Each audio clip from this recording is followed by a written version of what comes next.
En todo el planeta hay diversos hechos, sucesos, fenómenos completamente desconocidos para la ciencia oficial. No está de más el recordar algunos hechos que suceden en los mares. Empecemos por hacer reminiscencia de ciertos fenómenos que acaecen a algunas criaturas de los océanos. Por allá por el año 1917 fue observada en la costa de Massachusetts, Estados Unidos, una serpiente marina que medía 27 metros de longitud. La Sociedad Naturalista de Boston la estuvo estudiando detenidamente, jamás se volvió a ver por aquellos contornos, es obvio. Un barco de arrastre, por ejemplo, capturó a un renacuajo en estado larvario que medía 2 metros de tamaño. Si se le hubiera dejado desarrollar de acuerdo con los estudios naturalistas, habría alcanzado el tamaño de 22 metros de largo. Ese tipo de criaturas en realidad de verdad es desconocido en general. ¿Cómo viven? ¿Cómo actúan? ¿Dónde se desarrollan tales criaturas? ¿Por qué existen? Pensemos nosotros en aquel famoso pez azul, que se consideraba desaparecido. Se le ha llamado siempre en forma, dijéramos, poética, con un nombre que nos recuerda al canto, la voz, la poesía. Me refiero francamente al coleocanto. Francamente, tal animal es un poco extraño. Tiene extremidades muy parecidas a las de los seres humanos, y vive especialmente en el fondo del Océano Índico. No olvidemos nosotros que precisamente en el Océano Índico existió la Lemuria. Esto significa que todavía, a estas horas de la vida, aquel pez sigue existiendo en la mismísima Lemuria. Vive en las profundidades, rara vez ha salido a la superficie. Incuestionablemente, extraordinarias. Nos las grandes mucho profundidades que pensar del Océano Índico te resultan animal deja existencia un antediluviano en pleno siglo XX. ¿Por qué existe en pleno siglo XX? ¿A qué se debe? ¿Se encontró alguna vez los restos fosilizados de un pez de esos? Se le calcularon 18 millones de años de existencia. El calicanto era muy conocido hace 60 millones de años. Es asombrosa la figura del coleocanto. Llama la atención que tenga desarrolladas las extremidades, es decir, miembros parecidos a los brazos, a las manos o los pies del ser humano. Aún existe y está perfectamente vivo.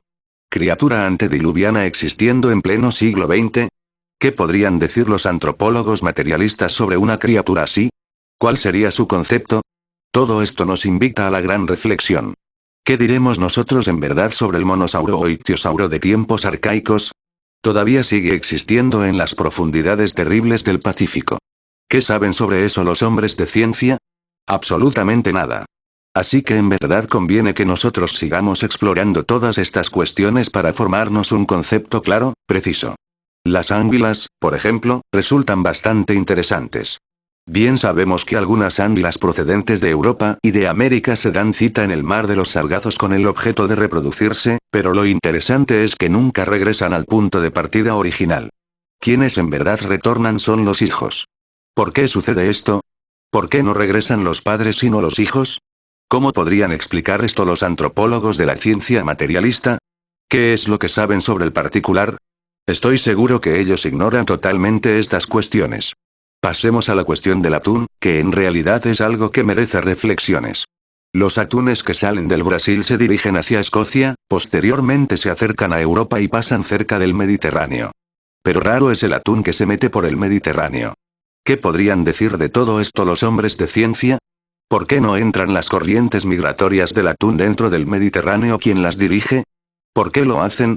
¿En qué época de la vida los señores de la antropología materialista han definido estas cuestiones? Si ellos pretenden tener la sabiduría del universo, ¿por qué no han hablado alguna vez sobre estos asuntos? En realidad, de verdad, estas gentes materialistas no solamente ignoran, sino que, lo que es peor, ignoran que ignoran, y eso es gravísimo. Hay grandes calamares, monstruos gigantes dotados de enormes tentáculos, sobre los cuales la ciencia materialista nunca ha hablado nada. Huellas de esos tentáculos se han encontrado en las ballenas. Incuestionablemente todo eso indica grandes luchas en las regiones abismales. Hay peces lagartos también de origen desconocido, sobre los que la antropología materialista no ha hablado jamás en la vida. Continuando hacia adelante, hablaremos también de ciertos fenómenos que son desconocidos para los señores materialistas. Bien, sabemos que existen ríos en el mismísimo mar a centenares de metros de profundidad, que marchan en direcciones opuestas. ¿Por qué lo hacen? ¿Por qué un río vecino de otro marcha en dirección opuesta y en el mismo océano? ¿Giran estos ríos? Bien lo sabemos, los del norte de izquierda a derecha, como las manecillas de un reloj visto de frente. Los del sur a la inversa, pero ¿por qué no gira la corriente de Benguela? ¿Qué pasa? ¿Qué explicación daría la ciencia materialista sobre el particular? ¿Por qué callan esos tontos científicos? ¿Qué pueden decirnos sobre todo eso? Frente a las costas del Perú, a 1500 metros de profundidad, se han podido observar columnas muy bien labradas, muy bien talladas de edificios atlantes, y se han logrado obtener magníficas fotografías sobre el particular. Queda así demostrada la existencia de Atlántida. Pero los tontos científicos continúan, como siempre, negando. Hay civilizaciones desaparecidas, como la de la isla de Pascua, donde existen hoy en día efigies gigantescas, enormes cabezas humanas talladas por manos de gigantes. Nunca ha dicho nada la ciencia materialista. Calla. ¿Qué diré de la Antártida? No hay duda de que antes de la revolución de los ejes de la Tierra, en los polos norte y sur existieron poderosas civilizaciones. Incuestionablemente, en los cielos de la Antártida deben existir restos de esas antiquísimas culturas. Un día llegará en que la pala de los arqueólogos podrá desenterrarlos. Mientras tanto, la ciencia materialista, calla como siempre sin dar explicaciones.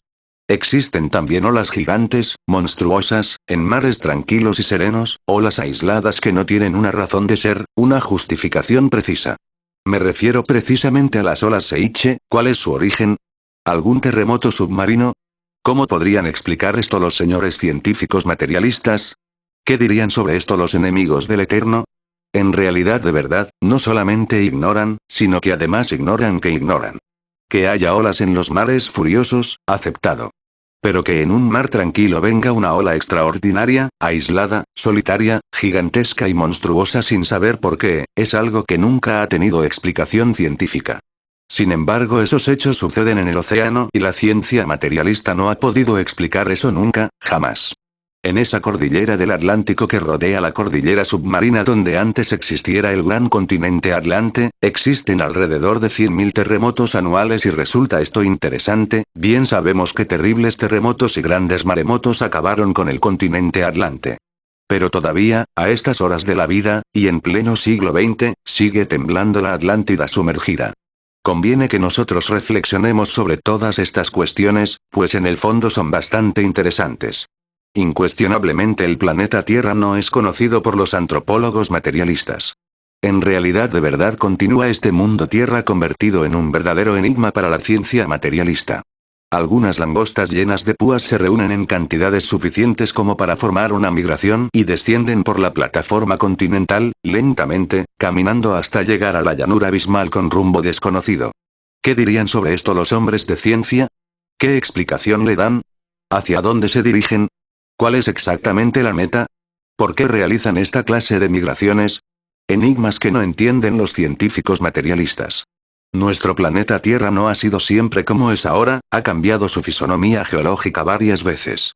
Si nosotros examinamos los 4 mapas de Elliott Scott veremos que la Tierra, hace 1 millón de años, era completamente diferente. Esos 4 mapas geográficos merecen ser tenidos en consideración. Se parecen a 4 mapas que existieron y que todavía siguen existiendo en algunas criptas subterráneas del Asia Central. Tales mapas son desconocidos para los sabiondos de la ciencia materialista. Se guardan secretamente con el propósito de conservarlos intactos, pues bien sabemos que los señores de la falsa ciencia están siempre dispuestos a alterar todo con tal de justificar sus tan cacareadas teorías. El primero de esos mapas de Elliott Scott llama mucho la atención, resulta interesantísimo.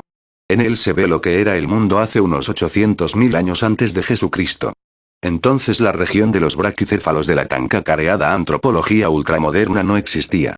Desde el estrecho de Bering, pasando por Siberia y Europa hasta Francia y Alemania, lo único que había era agua. No había surgido propiamente dicho la Siberia y la Europa de entre el fondo de los océanos. Del África no existía sino la parte oriental, porque el oeste y el sur de aquel continente estaba sumergido entre las olas embravecidas del océano. Aquel pequeño continente que entonces existiera en el África oriental era conocido con el nombre de Grabonzi. La América del Sur estaba hundida entre las aguas del océano, no había surgido a la existencia. Estados Unidos, Canadá, Alaska, todo eso estaba sumergido entre el océano y sin embargo México existía. Parece increíble que 800.000 años a de Jesucristo ya existía México. Cuando todavía Europa no existía México existía. Cuando Suramérica no había salido de entre el fondo del océano, México existía. Esto nos invita a comprender que entre las entrañas de esta tierra sagrada de México, tan arcaica como el mundo, existen tesoros arqueológicos y esotéricos extraordinarios que todavía no han sido descubiertos por la pala de los arqueólogos. La Lemuria fue por aquella época un gigantesco continente que se extendía por el Pacífico, que cubría toda esa área de la Australia, de la Oceanía, el Índico, tan gigantesco, y que se proyectaba por todo el Pacífico hasta esos lugares donde más tarde brotó Suramérica. Vean ustedes. Cuán gigantesca era la Lemuria, cuán enorme. La fisonomía del globo terráqueo era, pues, completamente distinta hace unos 800.000 años a de Jesús el Cristo. La capital de la Atlántida era Toyan, la ciudad de las 7 puertas de oro macizo. Dirán los antropólogos materialistas, que no ven más allá de sus narices, que en qué nos basaremos nosotros para poder hablar sobre la gran capital. Quiero decirles a esos señores que tanto han hecho por quitarle a la humanidad sus valores eternos y precipitarla por el camino de la involución, que tenemos datos exactos para poder hablar sobre Lemuria, que hay mapas que se conservan muy en secreto en algunas criptas subterráneas, que indican dónde estaba Toyan, la capital de la Atlántida. Así pues, que si hablamos, lo hacemos con pleno conocimiento de causa. Si citamos a la Lemuria y a la Atlántida, es porque fueron continentes que realmente tuvieron existencia real. Que bien sabemos nosotros que hasta el mismo Darwin aceptó la existencia de la Lemuria. Toyan estaba situada en un ángulo, en el suroeste de aquel gran país, frente a la costa sudeste o suroeste de una franja de tierra que se extendía claramente hasta el Loira, y el Mediterráneo, y este de África, y por último llegaba hasta el sur de Asia, que ya existía. La Atlántida en sí se proyectaba desde el Brasil hasta las Azores, eso está completamente comprobado, y desde Nueva Escocia, directamente por todo el océano Atlántico. Así que en realidad de verdad la Atlántida cubría en su totalidad el océano que lleva su nombre. Era un gran país. Imaginen por un momento ustedes a la Atlántida proyectándose hasta las Azores, hasta Nueva Escocia y descendiendo hasta varias donde hoy es Brasil. Fueron cuán enorme para continente que la era. Se extendía de sur a norte, era grandioso. Se hundió a través de incesantes terremotos. Catástrofes necesarias. Atlántida desapareciera definitivamente.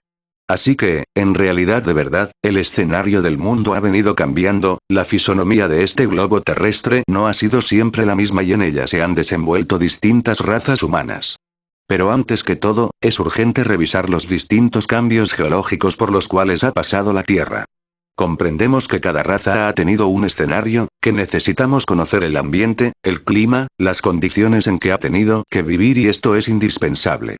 Nosotros mundo necesitamos los sobretiempos en verdad estudiarlos cuidadosamente cambios diversas la fisonomía por de los sus antiguos, del distintos de sus geológicos culturas, cuáles la Tierra ha pasado. Solo así podremos formarnos un concepto claro, preciso origen hombre, distintos procesos evolutivos e involutivos. Mas si desgraciadamente nosotros quedáramos completamente embotellados en todos los prejuicios contemporáneos, no lograríamos en verdad conocer nada sobre la geología y mucho menos sobre los procesos de evolución y desarrollo de la raza humana. Es necesario inquirir, investigar, analizar un poco. Hay muchos enigmas sobre la faz de la Tierra que son desconocidos por la ciencia oficial. ¿Cómo es posible que el ictiosauro o monosaurio, que perteneció a épocas como las del Plioceno, siga existiendo en pleno siglo XX dentro de las grandes profundidades del Pacífico? Son enigmas que hasta ahora la ciencia materialista en realidad de verdad no ha podido descifrar, ni comprender. A través de estas pláticas tenemos nosotros que ir conociendo los distintos escenarios del mundo. Tendremos que echar luz en las tinieblas. Una vez que hayamos puesto los fundamentos científicos de la antropología gnóstica, entonces revisaremos las antiguas culturas. Es indispensable saber cómo fue que surgieron los pelasgos en Europa. Es necesario conocer las culturas arcaicas. Es urgente saber algo de la civilización de los hiperbóreos, etc. Cuando se dice que las culturas de América vinieron a través del estrecho de Bering desde el continente asiático, se está aseverando una espantosa falsedad, porque los mapas antiguos demuestran que el estrecho de Bering, la Siberia, el Canadá y los Estados Unidos no existían. Hace 800.000 años México tenía una población solemne, maravillosa, separada del estrecho de Bering por los grandes océanos. Así que la ciencia materialista está hablando de lo que no ha visto, de lo que no le consta. Nosotros estamos hablando sobre la base de mapas como los de Elliot Scott y en otros similares que se encuentran en las criptas subterráneas de la cordillera del Himalaya, en el Asia Central. Los que